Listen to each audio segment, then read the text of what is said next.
Okay.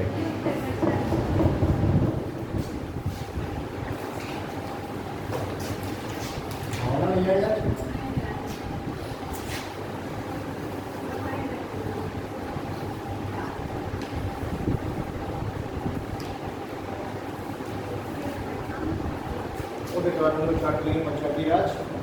तो ये पंचायती राज लगे हमारे संविधान के भाग 9, ठीक है, भाग 9 में है। अगर हम आर्टिकल की बात करें तो आर्टिकल है तो आर्टिकल 243 से लेकर के आर्टिकल 243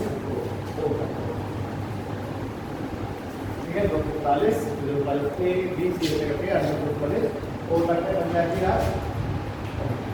स्टार्टिंग में जब संविधान सभा में इसको लेकर के डिस्कशन चल रहा था कि जो पंचायतें हैं इसको कहाँ पर रखना चाहिए, इसको संवैधानिक दर्जा दिया जाए या न दिया जाए, ठीक है।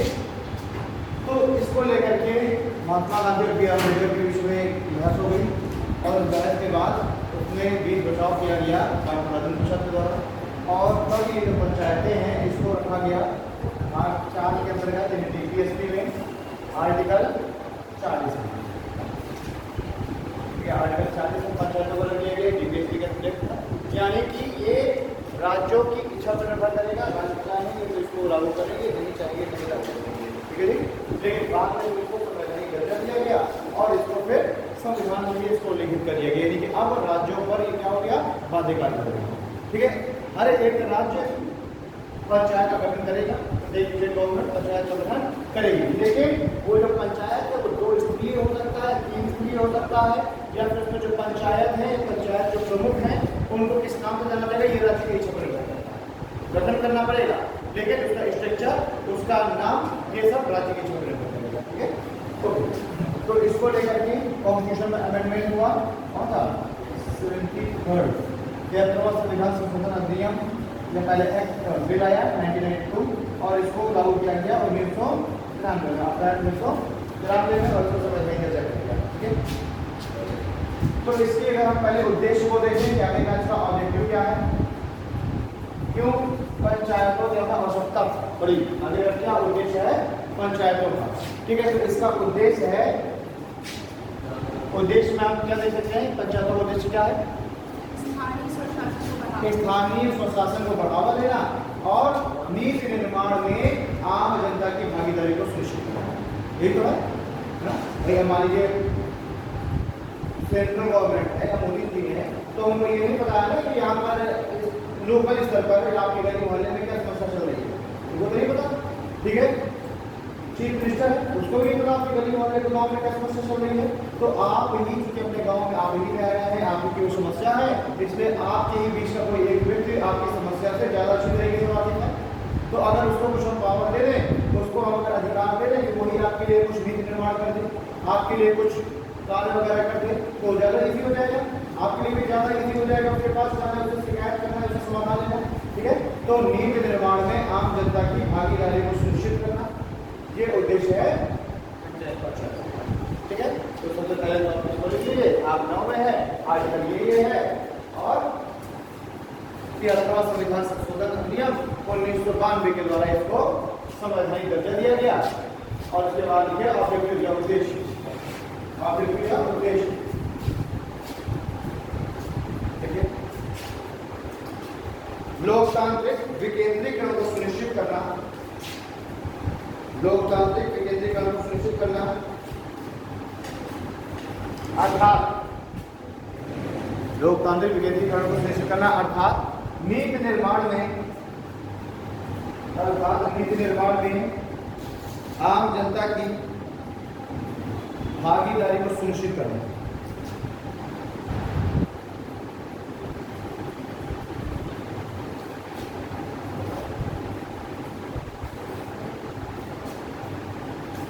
निर्माण में आम जनता की भागीदारी को सुनिश्चित करना। अब इसमें जो पहला वर्ड है लोकतांत्रिक विकेंद्रीकरण, ऐसा क्या मतलब है, एक डेमोक्रेसी का डिसेंट्रलाइजेशन हो रहा है, ऐसा नहीं कि एक ही जगह पर या एक ही कुछ ही लोगों के हाथों में शासन या एडमिनिस्ट्रेशन कुछ ही लोगों के हाथों में केंद्रित हो, ऐसा नहीं है। ये जो एडमिनिस्ट्रेशन है ये भी हर स्तर पर अलग अलग है। अगर केंद्रीकरण हो जाए तो केंद्रीकरण का मतलब है कि केवल मोदी जी हो और पूरे देश के लिए वही कोई काम कराए, वही अगर जहाँ भी फंड देना वही दे, वही है हर एक कार्य करे, तो संभव नहीं है। ठीक, अब मान लीजिए सेंट्रल गवर्नमेंट क्या कर रही है, ये पूछने कोई नहीं जाता, ठीक है, वो उनका काम है ना, उनके कामों में कोई हस्तक्षेप करेगा। ऐसी राज्य स्तर पर अगर हम देखें तो चीफ मिनिस्टर क्या काम कर रहा है, ये ऊपर लगा रहता है, उससे कोई नहीं जाएगा, भाई गवर्नमेंट वहाँ सब बात बाद में जाएगा, है ना, लेकिन गाँव में हस्तक्षेप कोई नहीं करेगा। ऐसे ही और निचले स्तर पर हम जाएंगे तो पंचायतें मिलेंगे। ठीक, तो लोकतांत्रिक विकेंद्रीकरण को सुनिश्चित करें, डिसेंट्रलाइजेशन, यानी केंद्र स्तर पर अलग कानून बने, राज्य स्तर पर अलग बने, और लोकल स्तर पर, है ना, स्थानीय स्तर पर अलग। तो इसको हम कह सकते हैं स्थानीय स्वशासन, स्थानीय स्वशासन ही कह सकते हैं ना, स्थानीय स्वशासन, और आम जनता की भागीदारी सुनिश्चित हो रही है। भाई अगर आप देखिए क्या ग्राम पंचायतों के जो चुनाव होते हैं उसमें क्या कोई बड़ी पार्टी खड़ी होती है क्या? नहीं, आम ही लोग खड़े होते हैं, लालटेन, चारपाई, आराम, किसान, यही सब तो होता है चुनाव में, है ना। तो आम, ताकि आम लोग भी उसमें बढ़ चढ़ के हिस्सा लें, ठीक है, क्योंकि तब समझना है कि आम लोग जो है सेंट्रल और स्टेट के चुनाव में नहीं पहुंच सकते, तो वो जो है उनके अंदर राजनीतिक चेतना है, ठीक है, ये हो गया उसका उद्देश्य। फिर कहिए स्वतंत्रता से पूर्व पंचायतों की स्थिति, स्वतंत्रता से पूर्व भारत में पंचायतों की स्थिति।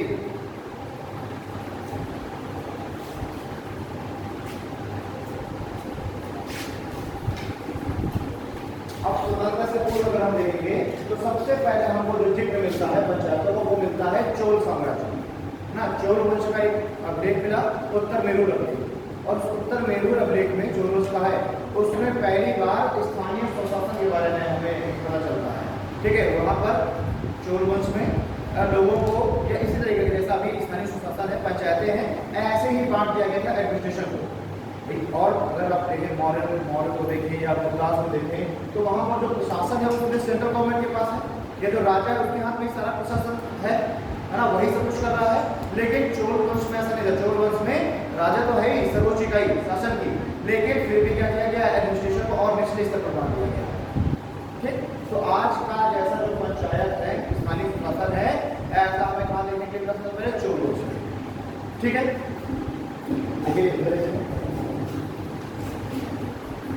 ठीक है, प्राचीन काल से ही भारत में, प्राचीन काल से भारत में ग्राम सभाएं, प्राचीन काल से ही भारत में ग्राम सभाएं प्रशासन की एक महत्वपूर्ण इकाई रही है। प्राचीन काल से ही ग्राम सभाएं भारत में प्रशासन की महत्वपूर्ण इकाई रही है।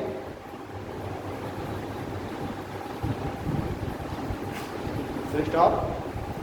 चोल काल के उत्तर मेरूर अभिलेख में,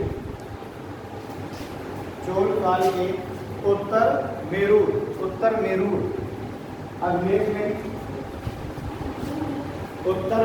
अभिलेख में हमें पंचायतों के विषय में,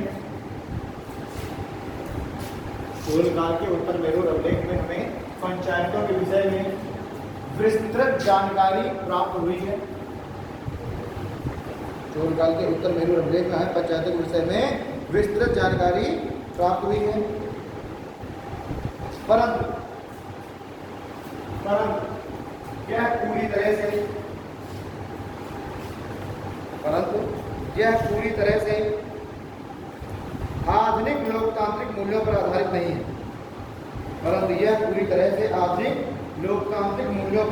नहीं है।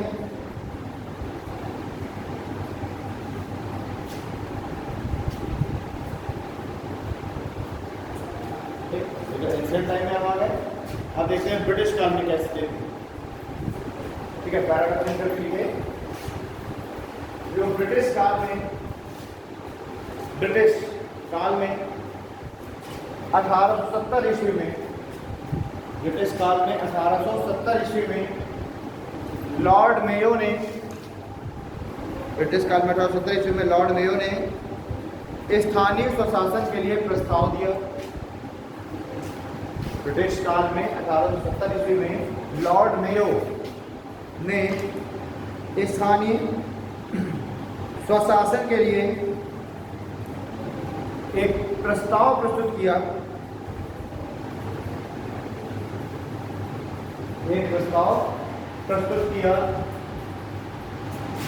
जिसमें ब्रिटिश काल में 1827 में लॉर्ड मेयो ने स्थानीय प्रशासन के लिए एक प्रस्ताव प्रस्तुत किया जिसमें जिला बोर्ड तालुका बोर्ड, जिला बोर्ड तालुका बोर्ड एवं ग्राम सभा के गठन का प्रस्ताव था, एवं ग्राम सभा के गठन का प्रस्ताव था।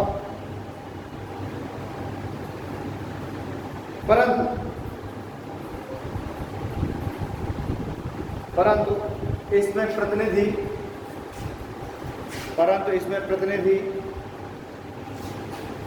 निर्वाचित नहीं बल्कि मनोनीत किया गया। परंतु इसमें प्रतिनिधि निर्वाचित नहीं बल्कि मनोनीत किए जाते थे।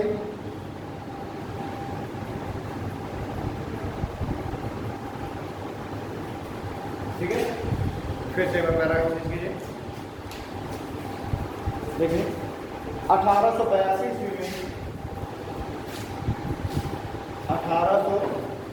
ईस्वी में लॉर्ड रिपन ने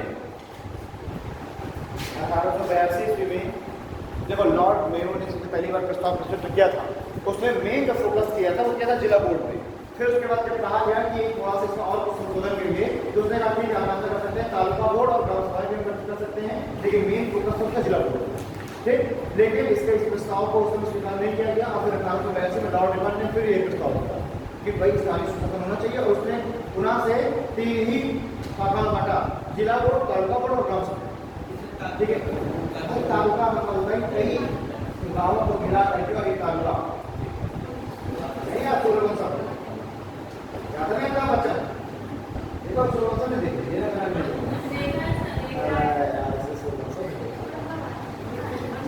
और कभी भी आ रहा है, कभी किसी देखा अपनी जिंदगी में कभी देखो सोलह सब में देखो बताओ तुम चिंता कर सूर्यवंश तो जबरदस्ती देखना आ जाए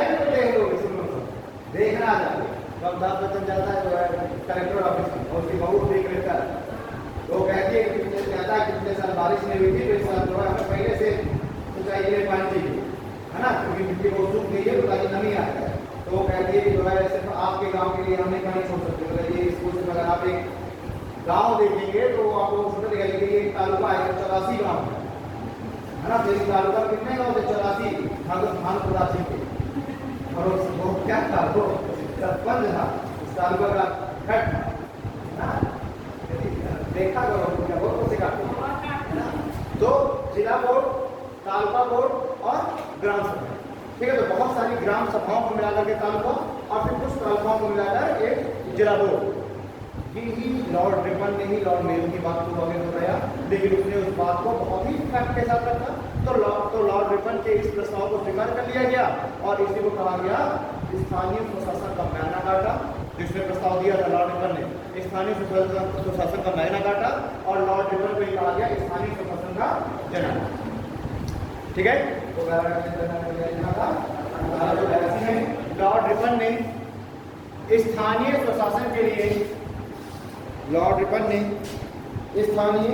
स्वशासन के लिए एक विस्तृत प्रस्ताव प्रस्तुत किया, स्थानीय स्वशासन के लिए एक विस्तृत प्रस्ताव प्रस्तुत किया जिसमें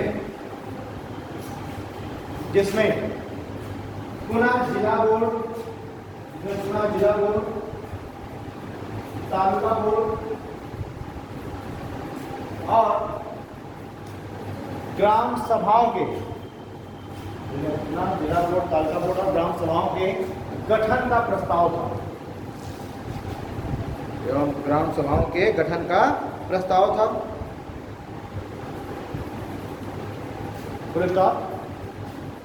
इसमें अध्यक्ष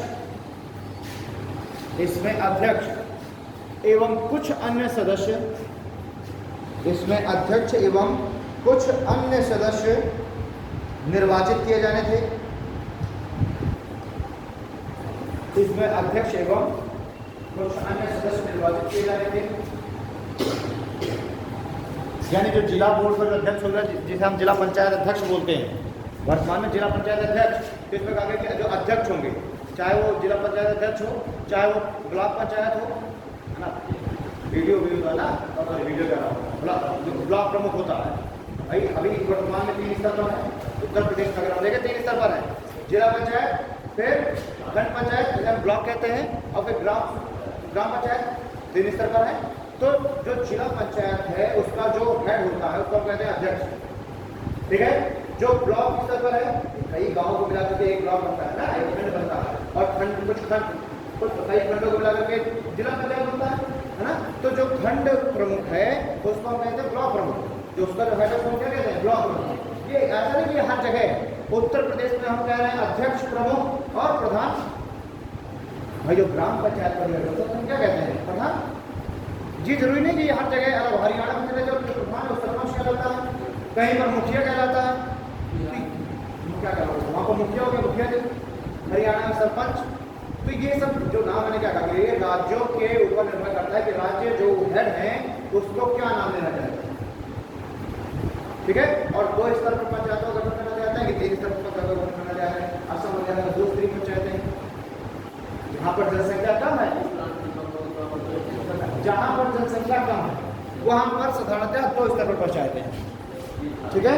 जहाँ पर जनसंख्या अधिक है वहाँ पर 3 स्तरीय पंचायतें हैं।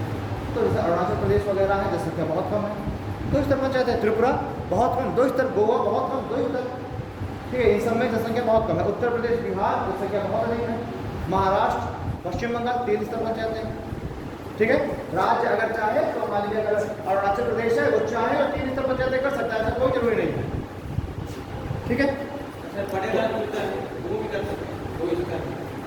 हाँ ठीक है, चाहे तो कर सकते हैं, वो तो ऑलरेडी कहा गया है ना कि ये राज्य की इच्छा पर निर्भर करेगी, 2 स्तर करना है, 3 स्तर करना, ठीक है। वो अपना जनसंख्या के अकॉर्डिंग देख, ठीक है। तो हाँ, डिफरेंस क्या है, जो लॉर्ड मेयो ने जो कहा था उसमें उसने ये जो अध्यक्ष हैं, सदस्य हैं, सबको कहा था कि सब मनोनीत होंगे, ठीक। लेकिन ये जो लॉर्ड रिपन है इसने क्या कहा था कि जो अध्यक्ष है और जो सदस्य, कुछ सदस्य वो निर्वाचित होंगे, कुछ सदस्य मनोनीत होंगे लेकिन अध्यक्ष और कुछ सदस्य निर्वाचित होंगे, ठीक है। तो बात करते हैं, हाँ, इसमें अध्यक्ष और कुछ अन्य सदस्य निर्वाचित किए जाने थे, फुल स्टॉप। इसे ही स्थानीय स्वशासन का मैग्ना कार्टा कहा गया। मैग्ना कार्टा का मतलब होता है अधिकार पत्र। इसे ही स्थानीय स्वशासन का मैग्ना कार्टा कहा गया। और लॉर्ड रिपन को मैग्ना कार्टा कहा गया, और लॉर्ड रिपन को स्थानीय स्वशासन का जनक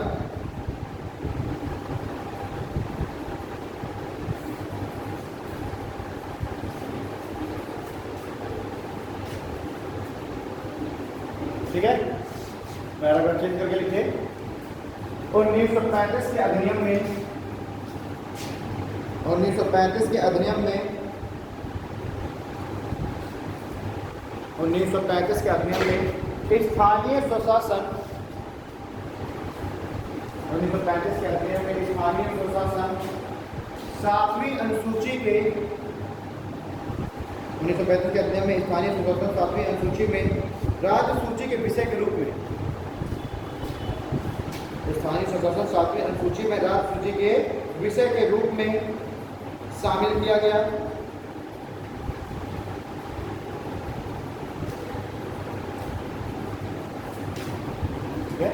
तो ये 1935 के अधिनियम में जो उसने एक बता दी कि भाई जो पंचायतें हैं, ऐसा नहीं है किसी ने हमारी संविधान सभा ने पंचायतों को शामिल किया, नहीं। जो 1935 का अधिनियम आया था उसमें भी ग्राम पंचायतों की बात की गई थी, उसमें भी पंचायती राज स्थानीय स्वशासन की बात की गई थी। और उसमें कहाँ पर इसको जगह दी गई थी, उसमें जगह दी गई थी अनुसूची 7 में जो राज्य सूची के विषय है उसमें, ठीक। ये डीपीएस भी कोई राज्य सूची के विषय में था कि राज्य के ऊपर निर्भर करेगा कि भाई राज्य बनाना चाहता है कि नहीं, ठीक। तो 1935 के अधिनियम में भी इसका वर्णन था। तो अगर कभी आपसे पूछा जाए कि बताइए जो ये पंचायती राज है इसको कहाँ से लिया गया है, तो हम बता देंगे 1935 के ठीक, बस यहाँ वो कहाँ पर था, सातवें सूची में था और राज सूची के विषय में शामिल किया गया था। बाद में इसको जो है जब हमारी संविधान सभा ने इसको डीपीएस में रख दिया भाग 4 में, और बाद में फिर इसको रख दिया गया भाग 9 में, संवैधानिक दर्जा दे दिया गया। ठीक है, पैराग्राफ चित्र के लिखिए। लेकिन ग्राम सभा में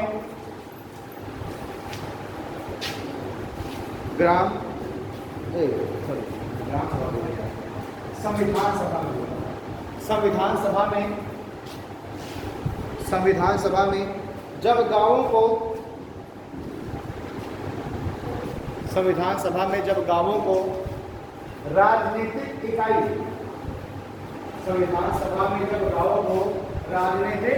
इकाई बनाने का प्रस्ताव दिया गया, संविधान सभा में जब गांवों को राजनीतिक इकाई बनाने का प्रस्ताव दिया गया, तब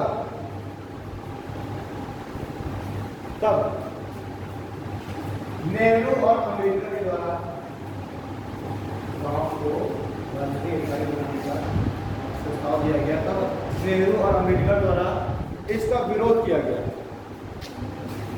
तब नेहरू और अम्बेडकर द्वारा इसका विरोध किया गया।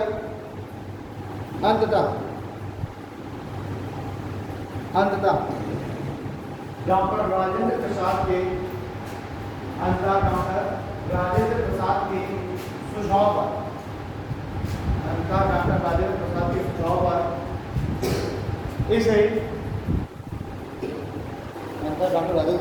पर इसे भाग 4 में डीपीएसपी के अंतर्गत स्थान दिया गया।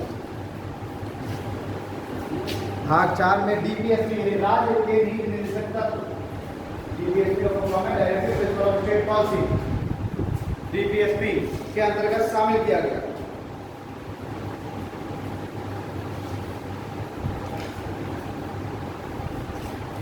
ठीक है, अब भाई चलिए स्वतंत्रता के पश्चात भारत में पंचायतों का विकास।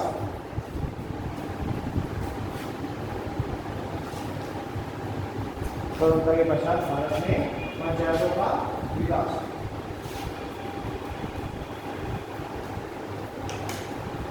अब देखिए क्या हुआ। 1952 में गवर्नमेंट ने लोगों में राजनीतिक चेतना का विकास करने के लिए एक प्रोग्राम स्टार्ट किया जिसका नाम था सामुदायिक विकास कार्यक्रम। ठीक है, सामुदायिक विकास कार्यक्रम स्टार्ट किया गया 1952 में, और इस कार्यक्रम के क्रियान्वयन की जिम्मेदारी दे दी गई वीडियो को। हर एक खंड के जो ब्लॉक डेवलपमेंट अफसर है उसको दे दिया गया इस कार्यक्रम के क्रियान्वयन की जिम्मेदारी। ठीक, ये हुआ कि भाई 5 साल बाद वो अपनी रिपोर्ट प्रस्तुत करेंगे। 5 साल रिपोर्ट प्रस्तुत करनी थी, लेकिन जब 57 में रिपोर्ट प्रस्तुत की गई तो पता चला कि कोई इस दिशा में कोई भी कार्य ही नहीं किया गया, और पूरा का पूरा जो कार्यक्रम है ये भेट गया। मैंने इसमें करेक्शन हुआ, पैसा भी आया, ये हो कि भाई पैसा खर्चा करिए, लोगों में राजनीतिक चेतना डेवलप करना है, सामुदायिक विकास कार्यक्रम करते थे। ठीक है, लोगों को मोटिवेट करना है कि किस तरीके से वो अपने वोट का प्रयोग कर सकते हैं, ये सारी चीज़ें। लेकिन इस दिशा में कोई भी काम नहीं हुआ, भ्रष्टाचार हुआ, बीडीओ ने कोई काम किया नहीं, और जब कोई काम हुआ नहीं तो इस ये जो कार्यक्रम था सामुदायिक विकास कार्यक्रम, इसकी जांच के लिए एक कमेटी बनाई गई जिसका नाम था बलवंत राय मेहता कमेटी।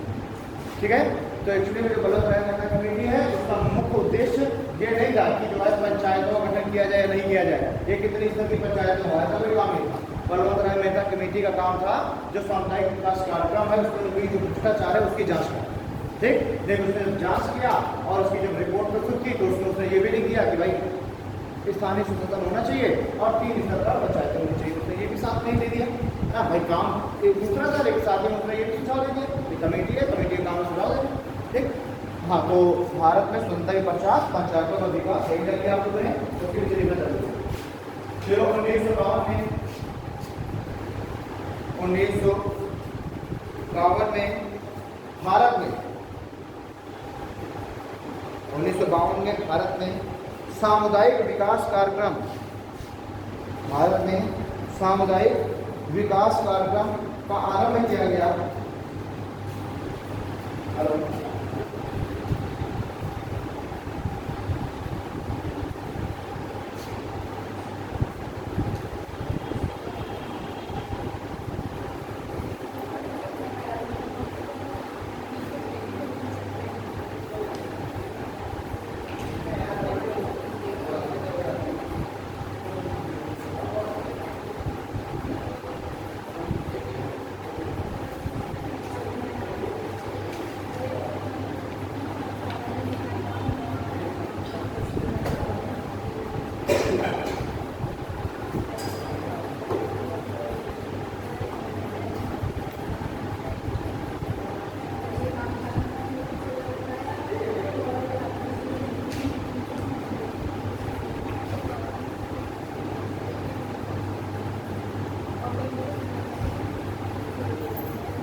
सामुदायिक विकास कार्यक्रम का आरंभ किया गया, जिसका उद्देश्य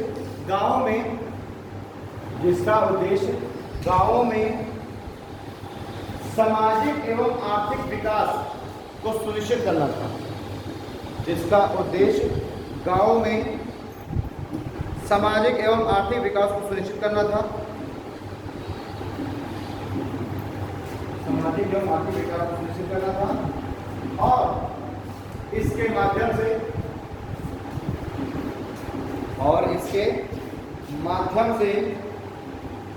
आम जनता में राजनीतिक जागरूकता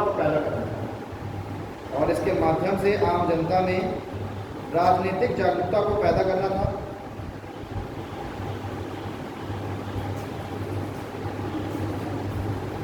राजनीतिक जागरूकता को पैदा करना था।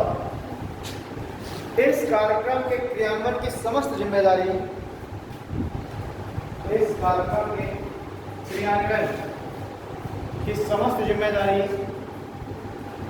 खंड विकास अधिकारी की थी। इस कार्यक्रम के क्रियान्वयन की समस्त जिम्मेदारी खंड विकास अधिकारी की थी।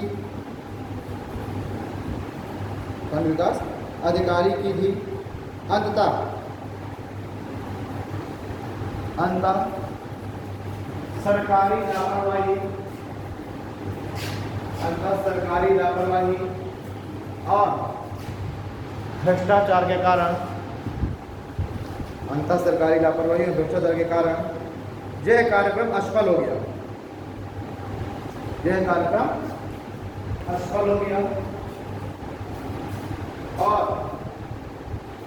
और इसकी समीक्षा के लिए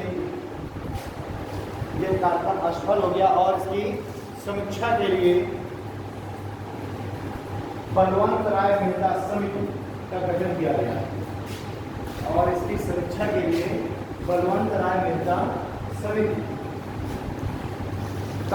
गया।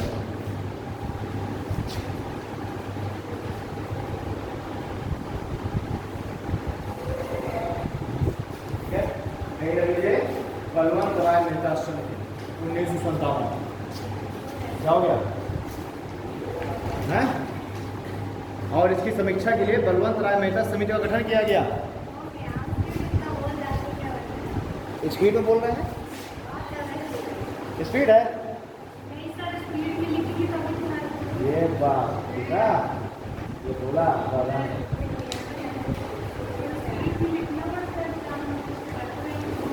एक 250 वर्ड के क्वेश्चन आंसर के लिए 8 मिनट का समय मिलता है। 8 मिनट अगर उसको कैलकुलेट करो, मतलब ऐसा नहीं है कि वो जो है कोई घड़ी लिए खड़ा रहता है कि 8 मिनट हो गया दूसरा क्वेश्चन करो। अगर आप उसको डिस्ट्रीब्यूट करते हैं ना, उसका एवरेज निकालते हैं, तो 8 मिनट का लमसम समय मिलता है। उसी में आपको क्वेश्चन पढ़ना है, समझना है और लिखना है। ठीक है, कितने वर्ड का? लगभग 3 पेज, कम से कम 3 पेज। तो अपना देख लो, लिख लीजिए 3 पेज 8 मिनट पहुँच पाएगी नहीं। ठीक,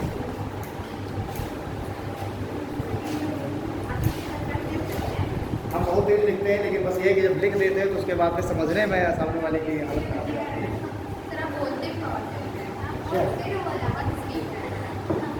तो मुझे ऐसा ही लगता है ना कि मैं यार इतनी स्पीड में लिख लेता हूँ, तो मुझे लगता है कि तुम लोग लिख लेते होगे। तो लिखता मैं बहुत तेज हूँ। मुझे लग रहा है कि मैं 8 मिनट में लगभग 4 पेज भर देता हूँ संभवतः 3 पेज तो भर ही लेता हूँ, कोई डर नहीं है। लेकिन फिर वो ये है कि स्टार्टिंग में राइटिंग बड़ी अच्छी बना अच्छा, मेरी राइटिंग वैसे भी कितनी भी अच्छी बना दूंगा, इतनी अच्छी तो नहीं है, लेकिन स्टार्टिंग में तो फिर भी ठीक है, सही लगता है बना के, मतलब ब्लैक पेन फिर ब्लू पेन है ना, और लास्ट में ब्लू चल रहा है, ब्लू चल रहा है, ब्लैक चल रहा है, ब्लैक ही चल रहा है ना। और फिर उसके बाद फिर पेन उठता नहीं है, फिर यूँ चलता है। जैसे कभी कभी बोर्ड में देखते हो, कभी तो मैं बढ़िया लिखता हूँ और कभी कभी यूँ ऐसे लिखूँगा 2 वर्ड ऐसे कर देता हूँ, तो ऐसे ही लिखता हूँ मैं, तो बनाया तरह दी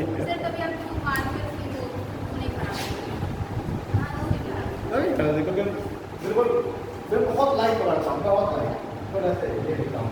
और बाकी सब जो राइटिंग बनाते हैं, आप राइटिंग नहीं बनाते, बस इसलिए। हाँ, अरे तो ठीक तो लग रहा है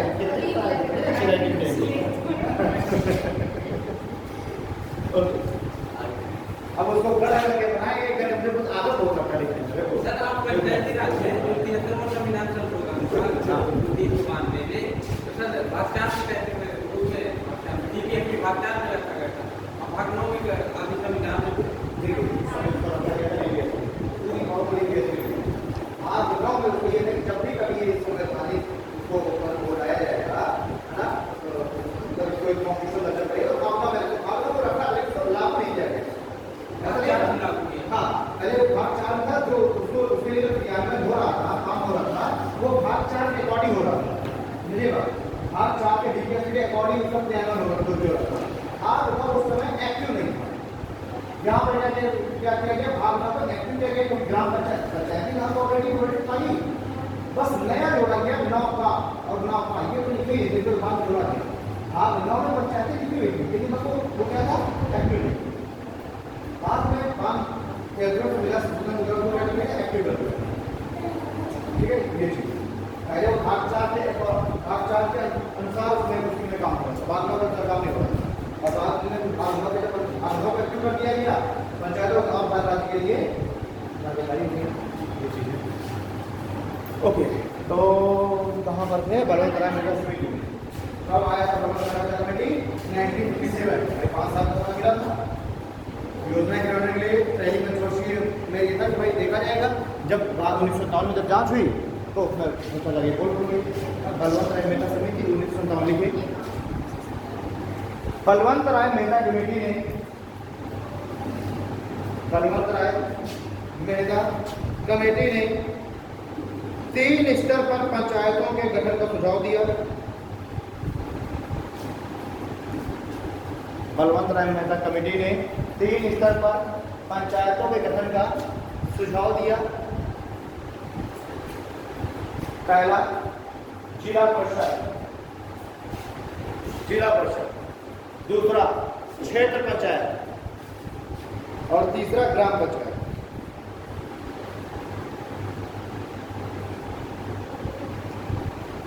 ये जिला परिषद, क्षेत्र पंचायत एवं ग्राम पंचायत।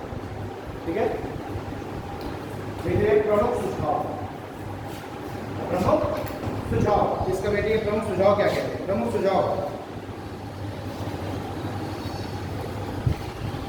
सुझाव में फर्स्ट पॉइंट लिखे,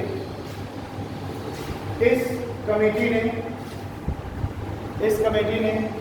ग्राम पंचायतों में अनिवार्य रूप से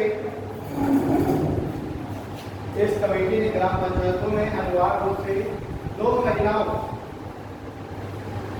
इस कमेटी ने ग्राम पंचायत का अनिवार्य रूप से 2 महिलाओं, इनमें से एक अनुसूचित जाति, 2 महिलाओं, एक अनुसूचित जाति एवं एक अनुसूचित जनजाति, 2 महिलाओं इनमें से एक अनुसूचित जाति और एक अनुसूचित जनजाति को सदस्य बनाए जाने के लिए सुझाव दिया।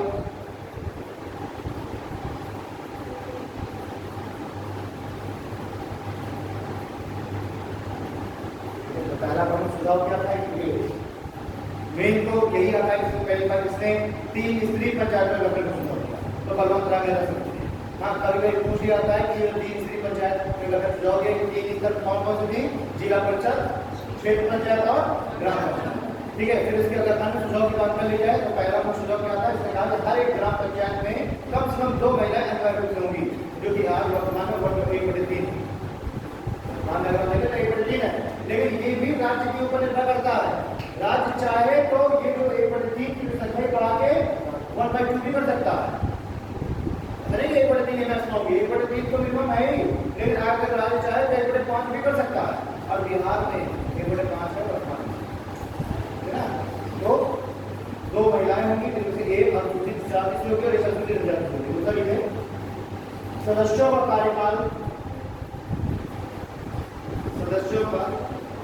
कार्यकाल 5 वर्ष, सदस्यों का कार्यकाल 5 वर्ष निर्धारित किए जाने का सुझाव दिया।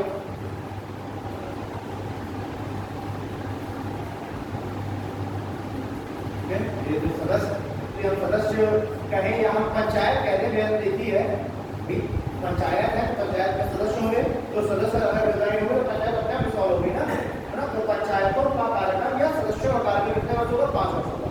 तो अभी भी हम देख रहे हैं 5 वर्ष है, चाहे वो ग्राम सभाएं हो, चाहे वो ब्लॉक हो ना, और चाहे वो जो है सब जिला पंचायत हो, इनका कार्यकाल कितना है? 5 वर्ष है। सदस्यों का कार्यकाल कितना है? 5 वर्ष है। तो 5 वर्ष रिहाई किया गया। नेक्स्ट पॉइंट लिखिए, इस समिति ने सुझाव दिया कि योजनाओं को बनाने का कार्य ग्राम पंचायत करें। योजनाओं को बनाने का कार्य ग्राम पंचायत करें, क्रियान्वयन क्षेत्र पंचायत करें, क्रियान्वयन क्षेत्र पंचायत करें, और जिला पंचायत योजनाओं बनाने ग्राम पंचायत करें, क्रियान्वयन क्षेत्र पंचायत करें, और योजनाओं को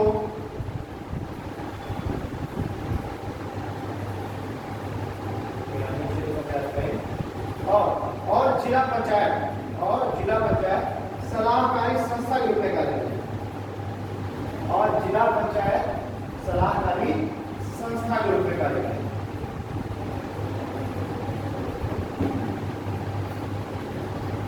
क्या दिखाई जाएंगे? इसका लिखा हुआ है कि लिखिए अपनी समस्याएं ग्राम पंचायतों के जो सदस्य उनको ज्यादा अच्छे तरीके से पता है भाई पानी की समस्या यहाँ आ गया। अब मुख्यमंत्री को नहीं पता है किसी एक्स गांव में रोड ज्यादा खराब है कि पानी की समस्या है, उनको तो नहीं पता कि लोगों के लिए लाइट ज्यादा इंपॉर्टेंट है, उन्हें पता। मतलब ये कहा गया कि जो ग्राम पंचायतें हैं उनको क्या कार्य करना है, क्या कानून बनाना है, इसका निर्धारण कौन करे? ग्राम पंचायत है। ये जो योजनाएं कौन बनाए? ग्राम पंचायत बनाए। और योजनाओं को एग्जीक्यूट करें क्षेत्र पंचायत। भाई ग्राम पंचायत ने अपनी योजना बना ली कि भाई हमें पहले रोड चाहिए, फिर हमको चारागाह जमीन चाहिए, कुछ भी चाहिए, अपने खाद चाहिए, ठीक है। अपनी योजना उन्होंने बना ली, इसी तरीके से हमें कार्य करना है, और वो रिपोर्ट भेजी गई क्षेत्र पंचायत के पास। और ये क्षेत्र पंचायतें हैं ये क्या करेंगे? इसको एग्जीक्यूट करेंगे, क्रियान्वित करेंगे। और जो जिला पंचायतें हैं वो क्या करेंगे? सलाहकारी संस्था के काम करेंगे। जिला परिषद क्या है? एक एडवाइजरी बॉडी है। क्षेत्र पंचायत एग्जीक्यूट कर रही है और ग्राम पंचायत योजना का प्लान बना रही है, ठीक। ये कहा इस तरीके से सिस्टम चलेगा, परंपरा में चलेगा। अगला पॉइंट लिखिए, जिलाधिकारी को समन्वयक के रूप में, जिलाधिकारी को समन्वयक मतलब कोऑर्डिनेटर, जिलाधिकारी को समन्वयक के रूप में नियुक्त करने का प्रस्ताव दिया गया।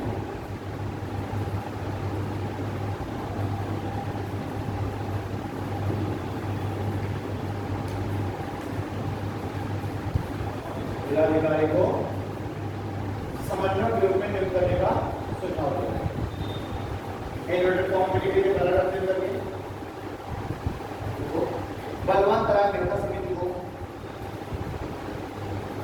बलवंत राय मेहता समिति को स्वतंत्र भारत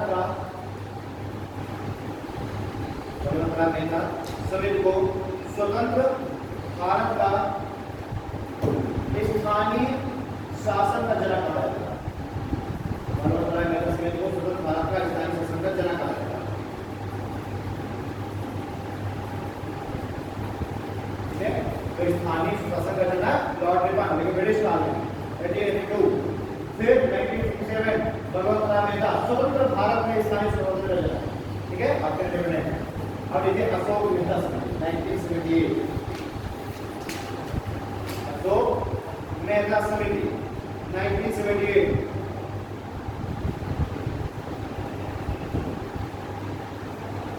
देखो इस समिति ने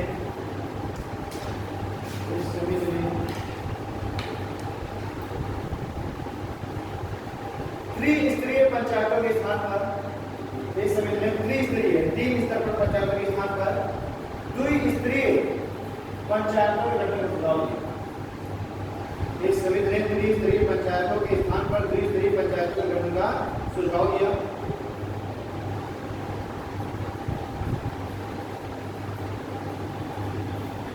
ठीक है, द्विस्तरीय पंचायतों के गठन का सुझाव दिया, जिसमें 15 से 20 जिसमें 15 से लेकर 20,000 की जनसंख्या के लिए मंडल पंचायत, इसमें 15,000 से लेकर 20,000 की जनसंख्या के लिए मंडल पंचायत एवं जिला स्तर पर जिला पंचायत एवं जिला स्तर पर जिला पंचायत के गठन का सुझाव दिया। और जिला स्तर पर जिला पंचायत के गठन का सुझाव दिया।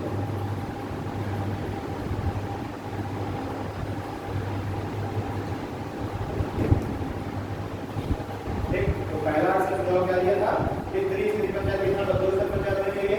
पहले स्तर पर मंडल पंचायत होगी और दूसरे स्तर पर जिला पंचायत होगी। वहां पर 3 स्तर पर जिला परिषद थी, खंड पंचायत और ग्राम पंचायत। यहाँ पर 2 स्तर मंडल यानी ग्राम सभाओं की उसने बातें नहीं की, उसने कहा सीधे मंडल और उसके बाद होगी जिला पंचायत। जिला पंचायत और मंडल। हाँ, इसका दूसरा सुझाव लिखिए। देखो इस समिति ने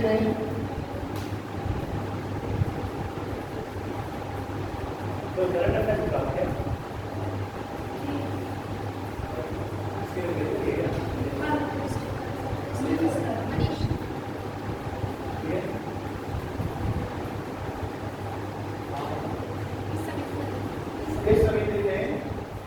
इस समिति ने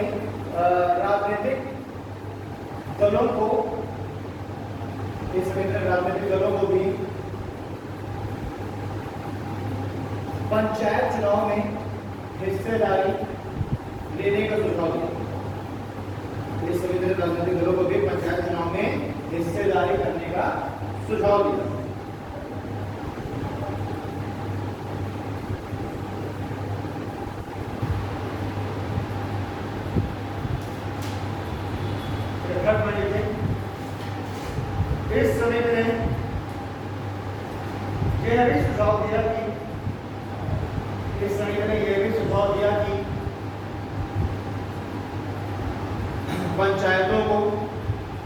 इस समिति ने यह भी सुझाव दिया कि पंचायतों को कर आरोपित करने का भी अधिकार दिया जाए।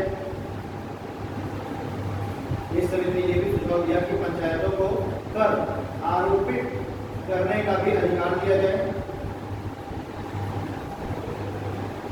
जिससे इस समिति ने यह भी सुझाव दिया कि पंचायतों को कर आरोपित करने का भी अधिकार दिया जाए। कर को आरोपित कर लगाने का अधिकार, ठीक है, इसलिए ना ताकि जो पंचायत है वो क्या बन सके, वो आत्मनिर्भर बन सके, सक्षम बन सके, वो उनकी डिपेंडेंसी खत्म हो जाए राज्य का। भाई मान लीजिए राज्य को करने का अधिकार, ठीक है, सारा पैसा पैसा है जो इनकम वो कैसे होगी, टैक्स। तो राज्य ने सारा टैक्स कलेक्शन किया।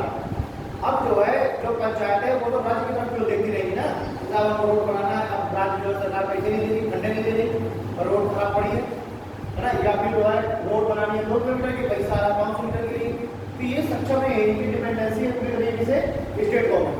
तो इस अशोक मेहता समिति ने कहा कि जो राज्य पंचायतें हैं इनको भी कर आरोपित करने का अधिकार, ताकि ये भी टैक्स लगा सके।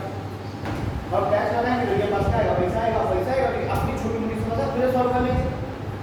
जैसे अभी अगर आप देखें तो जो ग्राम पंचायत होती है उनको कुछ कर वसूलने का अधिकार होता है। कैसे, जैसे कहीं मेला लग गया, सरकारी जमीन में ग्राम पंचायत की जमीन में क्या लगता है, मेला, गाँव में जो मेला लगता है तो ग्राम पंचायत की जमीन पे ही लगता है। अब ग्राम पंचायत की जमीन पर मेला लगेगा तो टैक्स वसूला जाएगा, है ना। ऐसे ही जो है तमाम चीजें होती रहती हैं समय समय पर। या फिर एक पंचायत भवन बना दिया था, सबको बड़ा एरिया होगा, उसमें गाँव के लोग अपने शादी विवाह पंचायत करने लगते हैं तो उसमें कोई टैक्स नहीं दिया जाएगा, है ना। इस तरीके से जो पंचायतें हैं वो छोटा मोटा टैक्स कलेक्ट करती रहती है। अब ये नहीं कि पंचायतें कह रही है कि हमें जो है इम्पोर्ट ड्यूटी दो, गाँव में सामान आ रहा है तो इम्पोर्ट ड्यूटी दो, या इनकम टैक्स लोन है, ये सब खड़ा होता है। लेकिन छोटे मोटे आरोपित करें पंचायत और यही देखा सोर्स ऑफ इनकम है, और इसी पैसे से क्या करेंगे। अच्छा अरे जैसे मान लीजिए पंचायत नहीं नहीं देखते, मतलब वो पंचायत नहीं, पंचायत सेकेंड वाली है ना, उसमें जो प्रधान होता है, मतलब वो प्रधान क्या होता है, प्रधानपति होता है, प्रधान होते है ना। तो वो जो है एक तालाब की मिट्टी को बेच रहे होते हैं, ठीक है, तालाब मतलब खुल रहा होता है और उसकी मिट्टी बेच रहे होते हैं, जिसको ईंट भट्टी वाले, ठीक है, ईंट भट्टी वाले को बेच रहे होते हैं। वो दिखाई देगा उसमें। बात ये क्या हुआ, ये जो मिट्टी जो बेच रहे हैं ये कोई उनका पर्सनल नहीं है, वो ग्राम पंचायत में बेच रहा है। प्रधान के हस्ताक्षर से रेट कौन तय कर रहा है, प्रधान। नहीं, प्रधान के हस्ताक्षर से वो मिट्टी बिक रही है और उसका जो पैसा जो कलेक्ट हुआ उस पैसे में क्या लगाया उन्होंने, सीसीटीवी गाँव में लगाया गया, चौराहे में सीसीटीवी लगाया गया है ना। तो हम लोगों ने देखा कि मैंने क्या होता है। तो एक उसमें एक किरदार रहता है जिसको तो कहते हैं राक्षस, राक्षस उसका कुछ नाम था, दूसरा है ना, दूसरा कुछ नाम था उसका। तो वो कहता है कि रोड खराब है, रोड बनवा नहीं रहे हैं, सीसीटीवी लगा रहे हैं। तो वो कहता है, जो सचिव कहता है, सचिव है ना, वो कहता है कि ये हमारे पर्सनल यूज के लिए नहीं होगा। अच्छा, वो कहता है कि हमें पता नहीं है कि गाँव की मिट्टी बिक रही है तालाब की, तो कहता है तालाब की जो मिट्टी बिक रही है इससे सीसीटीवी लगेगा। तो कहने का बात क्या है कि देखिए उनको आवश्यकता है सीसीटीवी लगा थी सिक्योरिटी के लिए, सेफ्टी के लिए, तो उन्होंने मिट्टी बेची, जो से कनेक्शन हुआ क्या लगाया सीसीटीवी। अब अलग बात है कि आपकी आने लगे भैया मेरी बकरी कहीं को निकल गई है, तो पाली बकरी थी मेरी, तो जब तक कहीं को निकल गई है सीसीटीवी दिखा दो। एक आ जाता है कि मेरी मंदिर चप्पल चोरी हो गई है, यहाँ से मंदिर दिख रहा है, मेरी चप्पल का सफल कर गया। तो समस्या कैसे आने लगती है, कोई अलग बनाने के लिए दिखाई जाएगा। तो पहली बात क्या है, पंचायतों को भी कुछ अधिकार दिए जाए ताकि वो भी क्या कर सके, अपना सोर्स ऑफ मतलब इनकम के जो साधन है वो जनरेट कर सके और उसके छोटे मोटे खर्चे। हमारी जब कोई बड़ी सड़क बननी है या कोई खर्चा बहुत ज़्यादा, तो फिर राज्य सरकार पर डिपेंड है। तब तो वो जो अपने जो क्षेत्र का विधायक है उसके पास जाएंगे, जिला पंचायत अध्यक्ष से उससे मिलेंगे, वहाँ से फंड आएगा। लेकिन छोटे मोटे खर्चे हैं उसके लिए पंचायतें चुनी करती हैं। तो ये पुलिस ने कह दिया कि जो पार्टियां हैं वो भी इसमें भागीदारी करें। दूसरा इसने कह दिया कि इसी को इस पॉइंट को भी पूरा कर रहे थे, इसी पॉइंट को पूरा कहाँ तक हो गया था। हाँ, इस समिति ने सुझाव दिया कि पंचायतों को कर आरोपित करने का अधिकार दिया जाए जिससे वह आत्मनिर्भर हो सके, जिससे वह आत्मनिर्भर हो सके।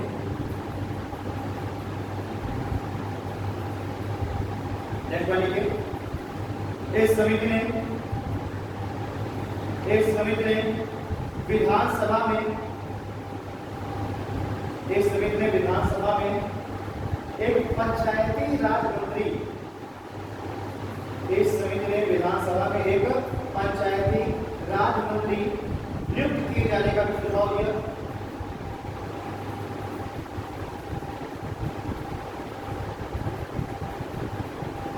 इस समिति ने विधानसभा में एक पंचायती राज मंत्री नियुक्त किए जाने का भी सुझाव दिया।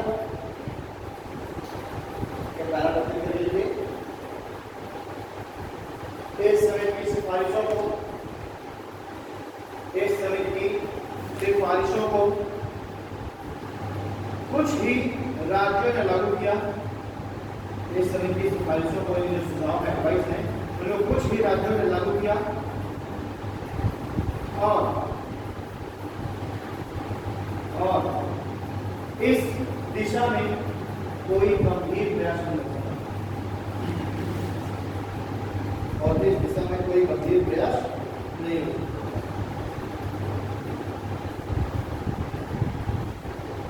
ठीक है, और ये समिति है GVK राव समिति, GVK राव समिति 1985।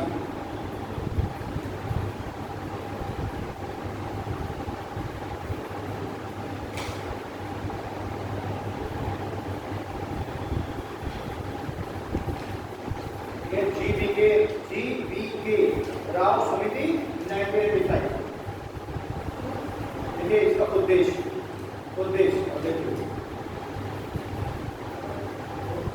इस समिति का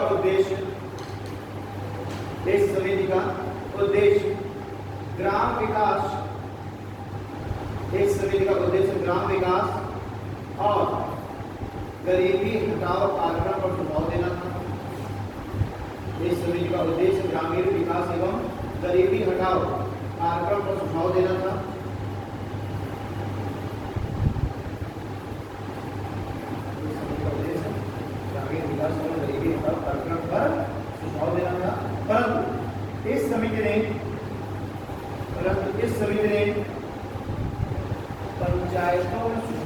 लिए भी, परंतु इस समिति ने पंचायतों में सुधार के लिए भी कुछ महत्वपूर्ण सुझाव दिए। परंतु इस समिति ने पंचायतों में सुधार के लिए भी कुछ महत्वपूर्ण सुझाव दिए, जो कि निम्न है।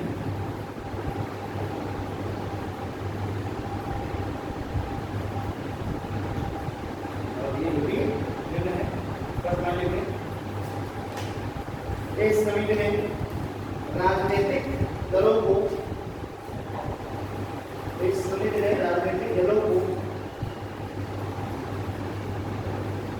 पंचायती चुनाव में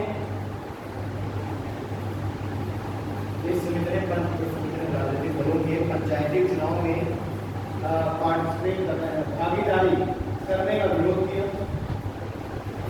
इस समिति ने राजनीतिक दलों को पंचायती चुनाव में भागीदारी करने का विरोध किया।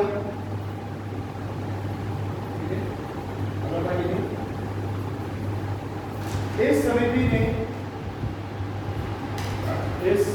विधानमंडल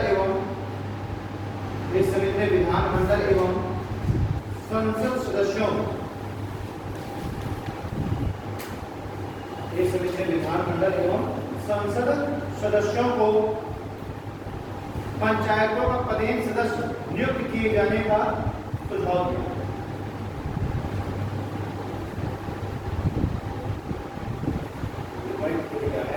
इसने कहा कि जिस विधानमंडल के क्षेत्र की वो पंचायत है, ठीक है, तो जो वो एमएलए है, जो विधायक है, उसको उस ग्राम पंचायत, उस पंचायत का पदेन सदस्य बना, यानी कि जो भी मीटिंग वगैरह हो उसमें वो भी जाएगा, तो उसको मतलब उस पंचायत के बारे में जानकारी तो हो।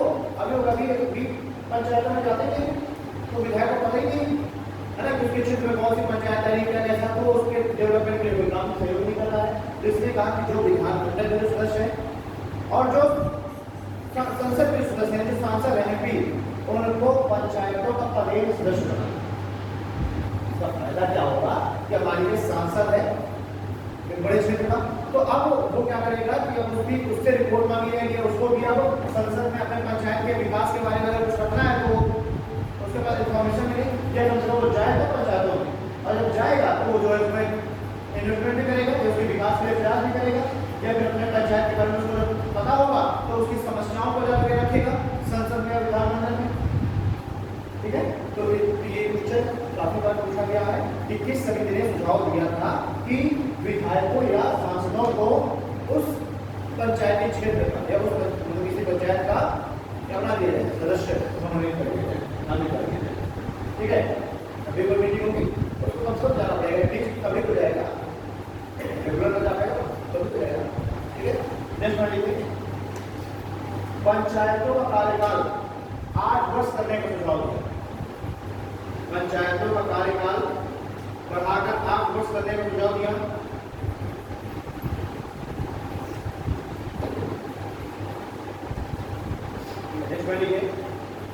यदि पंचायतें समय से पूर्व भंग हो जाती हैं तो किसी भी दशा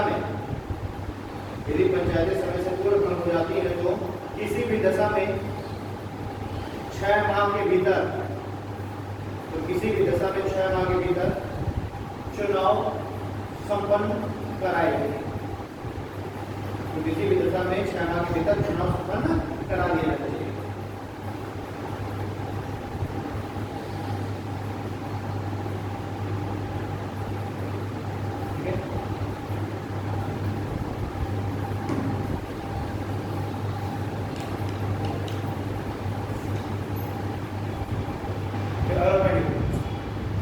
इस समिति ने एक राज्य वित्त आयोग के गठन का सुझाव दिया। इस समिति ने राज्य वित्त आयोग, स्टेट फाइनेंशियल कमीशन, इस आयोग ने राज्य वित्त आयोग के गठन का सुझाव दिया, जो कि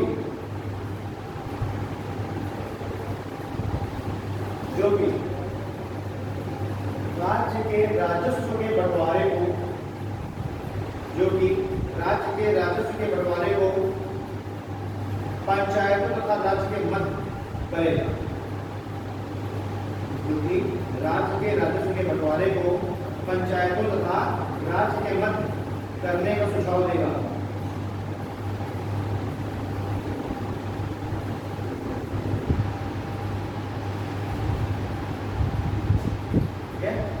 तो राज्य वित्त आयोग ने CA के राष्ट्र एक वित्त आयोग केंद्र स्तर पर तो भाई फाइनेंस कमीशन तो केंद्र स्तर पर है वित्त आयोग, लेकिन राज्य स्तर पर वित्त आयोग नहीं, तो उसने कहा कि वित्त आयोग का गठन किया जाए हर राज्य स्तर पर भी एक राज्य वित्त आयोग। और इस राज्य वित्त आयोग का काम क्या होगा, जो राज्य सरकारें जो टैक्स कलेक्ट कर रहे हैं, जो पैसा आ रहा है उस पैसे का डिस्ट्रीब्यूशन राज्य और पंचायत को मध्य किया जाए। कोई पंचायतों को पंचायत चलाने के लिए लिए तो कितना परसेंटेज राज्य सरकार अपने पास कर ले और कितना पैसा राज्य को देना और राज्य पंचायतों को देना। जो पंचायत है वो ज्यादा पैसा होगा दिया जाएगा, जो छोटी होगी कम पैसा दिया जाएगा। इस तरीके से राज्य वित्त आयोग ही सुझाव देता है। जैसे कि जो फाइनेंस कमीशन है वित्त आयोग वो केंद्र और राज्य के बीच पैसे की बंटवारे कर सकता है, ये सुझाव देता है। अब जैसे मान लीजिए जीएसटी लगी, आपने अगर देखा होगा उसमें CGST भी होता है, central goods and service tax और SGST, दो तरह के टैक्स होते हैं। CGST अगर रक्षण का बिल आपने देखा होगा तो 5% GST है, जो 2.5% है CGST और 2.5% है SGST। तो जो SGST और उसमें राज्य सरकार के पास चला गया, ठीक, SGST राज्य सरकार के पास चला गया, राज्य सरकार ने और बहुत सारे टैक्स कलेक्ट किए वो राज्य सरकार के पास चले गए। तो जब साल के अंत में जब कैलकुलेट हो देखो यार 1,000 करोड़ आ चुका है, तो 1,000 करोड़ में ये कहा जाता है कि 400 करोड़ राज्य सरकार अपने पास रखे और 600 करोड़ बचा, 600 करोड़ का डिस्ट्रीब्यूशन करने पंचायतों के बीच, ये पंचायतें भी अपना कार्य कर सकें। वहीं जो CGST कलेक्ट हो रहा है वो सोचो वो तो पूरे देश से कलेक्ट हो रहा है, 2.5% CGST पूरे देश से कलेक्ट हो रहा है। जब पूरे देश से कलेक्ट हो रहा है तो जाकर के पहुंच गए 10,000 करोड़ सेंटर के पास। साल के अंत में जब उसका हिसाब किताब हुआ तो युवा के भाई सेंटर के पास CGST कितना आ चुका 10,000 करोड़। तो अब इसका भी डिस्ट्रीब्यूशन किया जाएगा, ये नहीं कि पूरा पूरा पैसा केंद्र सरकार ले जाएगी, जो स्टेट हो क्या वो बच्चे हैं ना और उसको जेब में कौन देगा। ठीक है, अगर मान लो 4,000 कमाने भी लगे ना तो लेके जो बड़े जो खर्चे हैं वो कौन देता है। आपको कमाने भी लगे मान लो 20,000 लेकिन शादी होगा चढ़ाव को करवाएगा। मेरा कहना है कि सर एक्सपीरियंस हो रहा है, ठीक है, चढ़ाव समझ रहे हो ना, जो ज्वेलरी वगैरह जो बनती है तो ये कौन बनवाएगा, जो बड़े खर्चे कौन कर रहा है सेंट्रल। तो आपको बात करना है पूरे काम कर ले, लेकिन अगर उनको इंफ्रास्ट्रक्चर डेवलप करना है वहाँ से कोई नेशनल हाईवे बता रहा है, कोई डैम बनाया जाना है वहाँ पर, तो फिर कौन पैसा देगा, कहीं देगा। तो 10,000 करोड़ करेगा, उसमें से 3,000 करोड़ रख दिया सेंट्रल गवर्नमेंट ने और बाकी का जो 16,000 करोड़ बचा उसका क्या हो गया, उसका डिस्ट्रीब्यूशन हो गया प्रत्येक स्टेट के बीच बांट दिया गया। ठीक है, जैसे कि महाराष्ट्र है ना, गुजरात, ये सब क्या है डेवलप। तो हो सकता है कि इनको थोड़ा सा कम पैसा दिया जाए, उत्तर प्रदेश की जनसंख्या ज्यादा है उसको ज्यादा पैसा चाहिए और उसको ज्यादा फंड दिया जाए। ठीक, वहीं से जो ट्राइबल जो स्टेट्स हैं जहाँ पर ट्राइब्स हैं तो वहाँ पर कुछ एक्स्ट्रा पैसा उनको दिया जाता है ताकि जो वो अपने पैसे को उन अनुसूचित जातियों तक पहुँचा सके उनके विकास के लिए, तो उनको एक्स्ट्रा ग्रांट दिया जाता है, अनुदान दिया जाता है। इस तरीके से डिस्ट्रीब्यूशन होता है, केंद्र और राज्य के बीच कौन करता है, फाइनेंस कमीशन। SGST वाला जो पैसा है वो कौन डिस्ट्रीब्यूट करेगा, राज्य में करेगा। इसने सुझाव किया GVK राव। ठीक है सर, वो जैसे राज्य GST है, क्या है राज्य GST लेवल है, तो सर वो अपनी राज्य में पूरा लागू करके पूरे जो GST पाएगी, तो राज्य सरकार का SGST लेती है, यानी GST को राज्य सरकार की GST, हाँ SGST, तो वो अपने राज्य में ही लागू करके दूसरे राज्य को देते हैं GST। तो उत्तर प्रदेश सरकार जाके मध्य प्रदेश में जाके वसूल जाएगी क्या पैसा, वही बता रही है, तो वही क्या कह रहा है, दूसरे लायक बात है। वो जो है वहाँ तो कर्जिया बेचते हैं ना, वो तो रोज मध्य प्रदेश सरकार कर्जिया बेचती है कि भैया वो उत्तर प्रदेश सरकार को फाइनेंस संख्या ज्यादा कर ले जाओ हमारे यहाँ। ठीक है, तो इसमें बात करेंगे। इस समिति ने राज्य विकास परिषद के भी गठन का सुझाव दिया। इस समिति ने राज्य विकास परिषद के भी गठन का सुझाव दिया, जिसमें अध्यक्ष समिति जिसमें अध्यक्ष मुख्यमंत्री एवं प्रत्येक स्तर की पंचायतों के अध्यक्ष सदस्य के रूप में काम करेंगे और प्रत्येक स्तर के पंचायतों के अध्यक्ष सदस्य के रूप में काम करेंगे।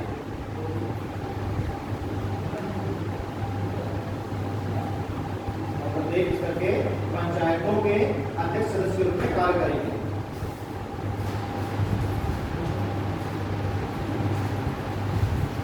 यानी कि एक राज्य विकास परिषद बनाया जाएगा, स्टेट डेवलपमेंट कमेटी। और इस स्टेट डेवलपमेंट कमेटी में जो अध्यक्ष होगा कौन होगा? मुख्यमंत्री होगा। ये इसी जीके के अलावा दिया एक स्टेट डेवलपमेंट कमेटी बना जिसमें अध्यक्ष होगा मुख्यमंत्री और उस पूरे राज्य के अंतर्गत जितने भी पंचायतें हैं उन सभी पंचायतों में जो अध्यक्ष है वो होंगे उसकी सदस्य मेंबर, ठीक है। और इनकी बैठ के ये बात ठीक इस समिति के सुझावों को कार्य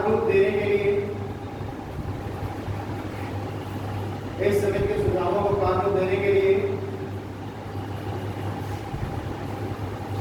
एल.एम. सिंघवी कमेटी इस समिति के सुझावों को कार्य रूप देने के लिए एल.एम. सिंघवी कमेटी 1986 गठित की।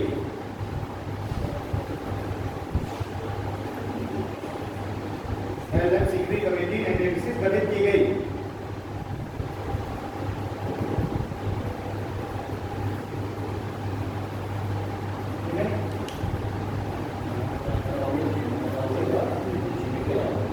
ठीक है, सिंघवी के कमेटी के जो सुझाव है उसी सुझाव को एक बार और क्रॉस चेक करने के लिए है ना कि भाई एक बार कमेटी बना लेते हैं तो वो भी अपना सुझाव दे देता है बना लेगा। ठीक है, मतलब ये ना हो कोई गलती तो नहीं रह जा रही। ठीक है, तो एक्चुअली जो एल.एम. सिंघवी कमेटी बनाई गई थी काफी फेमस है। एल.एम. सिंघवी कमेटी ये बनाई गई थी जीपी के राव समिति के जो प्रस्ताव है उन्हीं को ही कार्य रूप या सुझाव को ही कार्य रूप देने के लिए ठीक एक बार और एक पुख्ता कर देने के लिए क्रॉस चेक कर लेने के लिए। तो LM. Singhvi committee 1986 LM. Singhvi committee 1986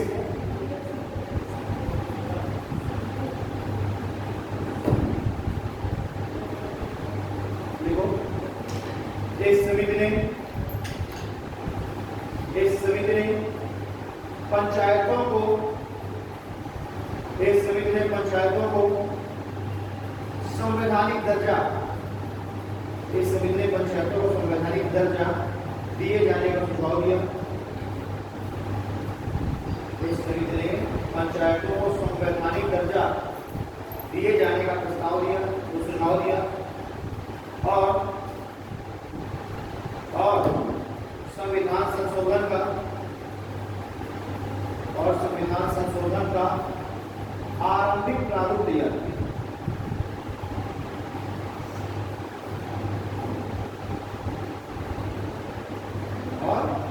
संविधान संशोधन का आरंभिक प्रारूप दिया। ठीक है, तो कॉन्स्टिट्यूशनल अमेंडमेंट करना था पंचायतों को संवैधानिक दर्जा देने के लिए। मैंने क्या कहा अभी तक डीपीएसपी में ये बाध्यकारी नहीं है, चाहे कोई स्टार्ट कर ले। जैसे राजस्थान में स्टार्ट कर राजस्थान में सबसे पहले पंचायत रखूंगा ना नागौर जिले से, तो राजस्थान में स्टार्ट कर लिया आप स्वतंत्र करना कर लीजिए, तो ये ऐसा नहीं है। डीपीएसपी का मतलब है कि राज्य चाहे कर ले और बाध्यता नहीं है अगर कोई लोग है। लेकिन संवैधानिक दर्जा यानी कि मोर पावरफुल बनाने के लिए और राज्यों पर कार्यकारी करने के लिए अमेंडमेंट किया जा रहा था, उसको संवैधानिक दर्जा दिया जाता और उसके लिए क्या करना था? उसके लिए पूरा एक ड्राफ्ट तैयार करना था, किस तरीके से बनेगा, क्या पावर होंगी, क्या सब्जेक्ट दिए जाएंगे, क्या अधिकार होंगे, सारी क्या जिम्मेदारी, सब कुछ बांटने के लिए। तो सबसे पहले एल.एम. सिंघवी कमेटी आई जिसने कि प्रारंभिक प्रारूप ड्राफ्ट तैयार कर दिया कि कैसे संविधान का संशोधन किया जाएगा। ठीक, और इसी एल.एम. सिंघवी कमेटी के ही सुझावों पर अपने सुझाव देने के लिए एक और कमेटी पी.के. फुम्मल कमेटी 1988 देखो एल.एम. सिंघवी कमेटी के सुझावों पर विचार करने के लिए LM सिंघवी कमेटी के सुझावों पर विचार करने के लिए 1988 में PK ठुंगर कमेटी गठित की गई। PK ठुंगर, ये PK ठुंगर, THUNGAR, PK ठुंगर, और LM सिंघवी कमेटी और इसी सुझाव पर विचार करने के लिए PK ठुंगर कमेटी है।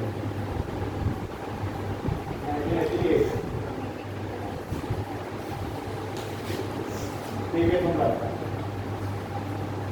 ठीक है, डालो PK ठुंगर कमेटी 1988, PK ठुंगर कमेटी और 1988। इस समिति ने ही पंचायतों को संवैधानिक दर्जा दिए जाने का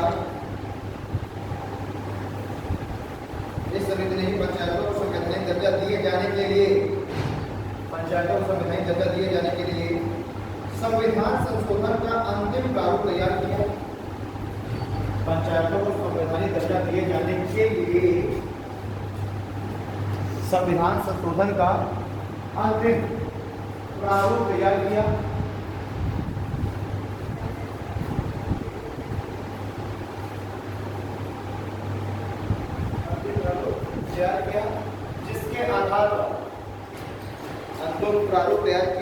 जिसके आधार पर संविधान का 64वां संशोधन विधेयक, जिसके आधार पर संविधान का 64वां संशोधन विधेयक 1989 प्रस्तुत किया गया। संविधान का 64वां संशोधन विधेयक 1989 प्रस्तुत किया गया, परंतु यह पारित नहीं हो सका।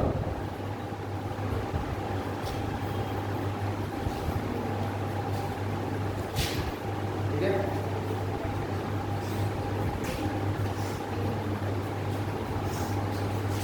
तो इसने कौन सा संविधान संशोधन विधेयक बिल 64 64 1989 में लेकिन उसमें पारित नहीं हो सका। दोबारा से लेकर क्या किया और पारित हो गया। ठीक, अब SR Bombay committee 1990, SR Bombay, ये SR Bombay, SR Bombay 1990, SR Bombay committee 1990।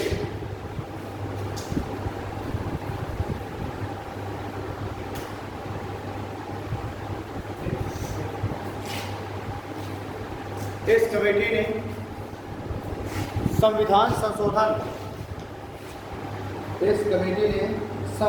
संशोधन में कुछ परिवर्तन किए। इस कमेटी ने संविधान संशोधन में कुछ परिवर्तन किए और यही प्रारूप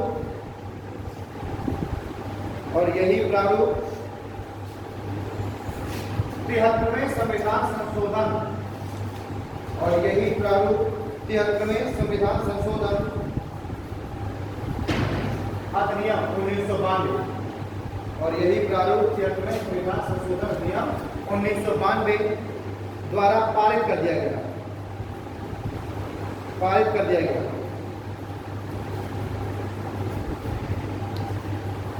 तथा 24 अप्रैल 1993 को 24 अप्रैल 1993 को यह अधिनियम लागू कर दिया गया। और 24 अप्रैल 1993 को यह अधिनियम लागू कर दिया गया। ठीक है, तो सबसे पहले इनको संवैधानिक दर्जा दिए जाने के लिए सबसे पहला संविधान संशोधन का विधेयक के लिए ड्राफ्ट किसने तैयार किया?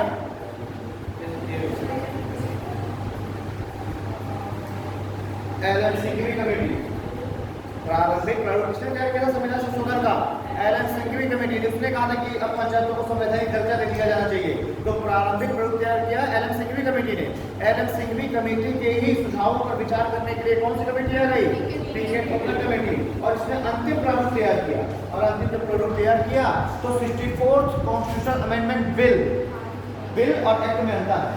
जब संसद में प्रस्ताव लाया जाता है उस पर चर्चा हो रही होती है तो कहलाता है बिल, यानी विधेयक, संविधान संशोधन विधेयक। और जब वह पारित हो जाए और राष्ट्रपति के साइन हो जाए तो कहलाता है संविधान संशोधन अधिनियम, एक्ट।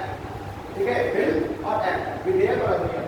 तो 64th कॉन्स्टिट्यूशनल अमेंडमेंट बिल लेकर के आया गया, लेकिन इस बिल पर चर्चा हुई और ये पास नहीं हो पाया। पास नहीं हो पाया तो पास नहीं पाया, फेल हो गया।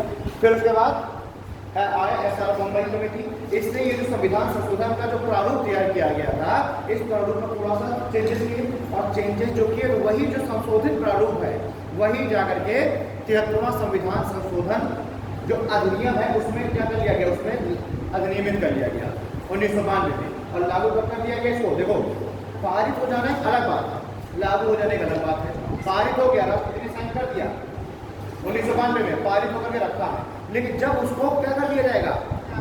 लागू किया जाएगा, क्रियान्वित किया जाएगा, तो होगा लागू होना। इसलिए बच्चे कंफ्यूज होते रहते हैं, सर 73वां संविधान संशोधन अधिनियम 92 में आएगा, 93 में आएगा। तो वो पारित हुआ 92 में, लेकिन लागू कब से हुआ? 93 से। और 24 अप्रैल 1993 से जिस दिन से इसको लागू किया गया उसी दिन से जो पंचायत है उनको मिल गया संवैधानिक दर्जा। और इसी को हम कहते हैं पंचायतों का स्थापना दिवस।